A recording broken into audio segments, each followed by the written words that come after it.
जादुई बक्सा।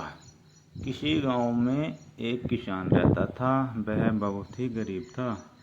उसके पास जमीन का एक छोटा सा टुकड़ा था जिस पर वह खेती करता था। उसका गुजारा अत्यंत कठिन तरीकों से होता था।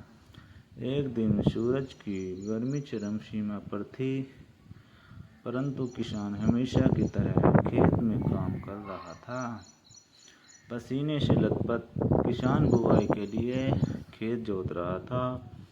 इसी बीच खेत में खुदाई करते समय जमीन से एक बड़ा सा लकड़ी का बक्सा मिला। किसान ने सावधानी से बक्से को निकाला। पहले तो उसके समझ में नहीं आया कि बक्से का क्या करें। आखिर उसने बक्से को खेत के बाहर रख दिया। उसे साफ करके जो रोटियां वह घर से लाया था वह बक्से में रख दी और अपने काम में जुट गया। दोपहर को जब वह खाने के लिए रोटियां निकालने के लिए बक्से के पास गया तो हैरान रह गया। उसमें रोटियां ही रोटियां भरी हुई थीं।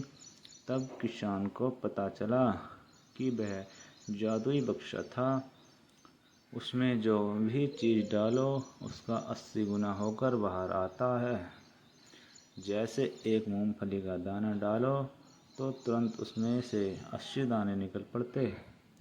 किसान ने खाना खाया और उसके बाद किसान संतुष्ट होकर बक्से को घर ले आया। बक्सा मिलने के बाद किसान बहुत खुश हुआ। उसे लगा कि उसके सब दुख अब दूर होंगे। वह लालची नहीं था बल्कि धैर्यवान व्यक्ति था। उसने बक्से का दुरुपयोग नहीं किया।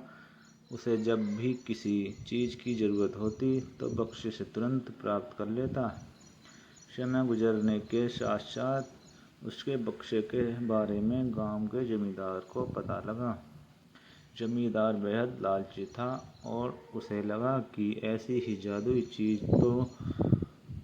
पर तो मेरा अधिकार होना चाहिए। उसके आदेश पर जमींदार के लठैत किसान को पकड़ कर ले आए।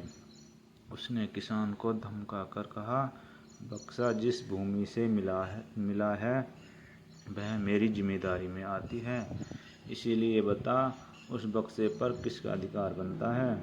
किसान बोला, यह ठीक है हजूर कि यह भूमि आपकी जिम्मेदारी में आती है, पर बक्सा जिस खेत से निकला है उस पर मैं खेती करता हूँ, अतः इस बक्से पर मेरा अधिकार बनता है। किसान गिड़गिड़ाया, लेकिन जमींदार ने बहुत धमकाया। बक्सा पाकर जमींदार बहुत खुश हुआ, मगर किसान का रो रो कर बुरा हाल था। जमींदार की अब चांदी हो गई। वह जो चाहता बक्से में डालता और उसे कई गुना पाकर खुश हो जाता। कुछ लोगों ने जादुई बक्से की खबर मंत्री जी के पास पहुंचा दी। पहले तो उसे विश्वास नहीं हुआ, फिर उसने अपने सेवक को बक्से की सच्चाई परखने के लिए भेजा। वहाँ जो उसने बक्से का जो जादू देखा तो वह मंत्री के पास जाकर सारी सच्चाई बता दी। मंत्री ने जमींदार को बुलाया, फिर उसे डराते हुए कहा, हमें पता चला है कि तुम्हारे पास एक जादुई बक्सा है, उसे तुरंत हमारे हवाले कर दो। इसी जादुई बक्से को हाथ से निकलते हुए देखकर जमींदार के हालात खराब होने लगे। उसने मंत्री जी से बहुत विनती की, पर मंत्री नहीं माना। बक्सा पाकर मंत्री मतवाला हो गया। विरोधियों को यह अच्छा मौका मिल गया। उसने बक्से के साथ साथ मंत्री के निकम्मेपन की खबर भी राजा तक पहुंचा दी। बक्से की बात सुनकर राजा अधीर हो उठा। वह अपने सेनापति के साथ मंत्री के घर जाकर पहुंचा।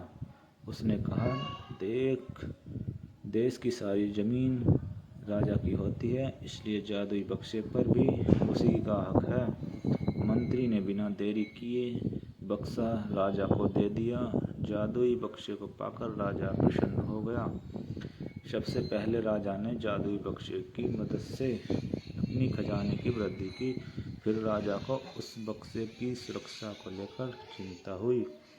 राजा हर कीमत पर उस बक्से को अपने साथ रखना चाहता था। राजा ने सोचा कि इसका रहस्य ज्ञात करना चाहिए कि आखिर इस बक्से में क्या है। क्या यह जानने के लिए राजा बक्से में प्रवेश कर बैठा। जब बाहर निकला तो उसके पीछे पीछे 80 राजा बाहर निकले। असली राजा का कुछ पता नहीं चलता था। वे राज सिंहासन में कब्जा करने के लिए एक दूसरे से लड़ने लगे। यह जानकर किसान को बेहद दुख हुआ। वह अपने आप को कोसने लगा कि कितना अच्छा होता मैं बक्से को जमीन में ही गड़ा रहने देता। इससे हमें यह सीख मिलती है कि कभी भी ज़्यादा लालच नहीं करना चाहिए। जय हिंद।